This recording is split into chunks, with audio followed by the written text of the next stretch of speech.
Generally, variables hold some kind of a value. An integer can be 42 or 0 or -1. A string can be hello world or what? But most programming languages, including Dart, also have the notion of a null value, no value. For example, it makes sense for a favorite color variable to be null. Some people just don't have a favorite color. This creates a problem though. If variables can be of a certain type, like integer or color, or null, then you must think every time you use it. Is this color a color or is it null? Is this value in this list of integers an integer or is it null? Experience shows that it's hard to think about this all the time and that developers tend to introduce null errors quite often. And null errors are bad because they can crash your app, which is something that users don't appreciate. Enter null safety.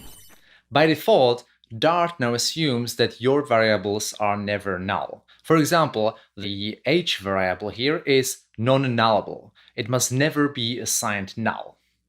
That's almost like a double negative, so let me put it another way. The h variable must always be some number, can be null. This is the default. Types are non-nullable by default. You can still use null for variables, but you have to be explicit about it.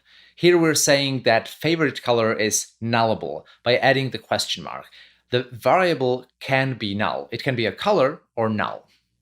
Because we're explicit, Dart can now help us avoid the errors I mentioned. If you try to use favorite color as if it was color, forgetting about the possibility of null, Dart will tell you. This makes your code safer. What's more, Dart's null safety is sound. When Dart determines that a variable is non-nullable, that variable is always non-nullable. Many other programming languages have unsound null safety, and in many cases still need to perform runtime checks. Dart shares sound null safety with Swift, but not very many other programming languages. Because of sound null safety, Dart can optimize your code to run faster. So it's not just safer, it's also faster. What does all this mean for you, the developer? As I said in the beginning, most variables always have some kind of value and never have no value. In other words, they're non-nullable, which is a fancy way of saying they can't have null in them. Therefore, most of your code should look like this. No question marks, no null checks, nothing. When you expect a variable to be potentially null, then you must explicitly mark it as nullable. You do that with the question mark. This doesn't just apply to variable declarations, but also to function arguments, function returns, generic types, and so on. Dart will then help you avoid null-related errors. Basically, it will ask you to add null checks where appropriate and deal with a null that you might have forgotten about. What about the in-between situations, though? If you're assigning a non-nullable variable to a nullable field, that's okay. A color that's always a color and never null can be accepted by a function that expects either a color or null. The other way around is trickier.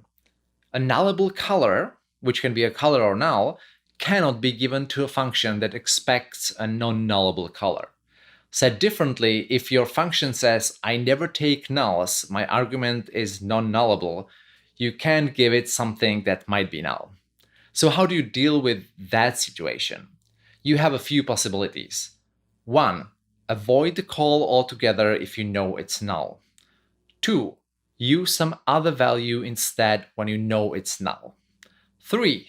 Force a nullable value with an exclamation mark. That's similar to writing a null check and throwing an exception if it fails.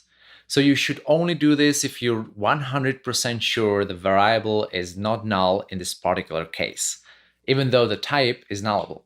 For example, you may know something about your program's domain that Dart cannot possibly know. Suffice to say, you should avoid the exclamation mark as much as possible. There you have it. Null safety makes your code safer and even makes it run faster with minimal impact on how you write it. Dart is smart enough in its analysis to let you do things without too much null-related boilerplate, but doesn't let you introduce null reference bugs.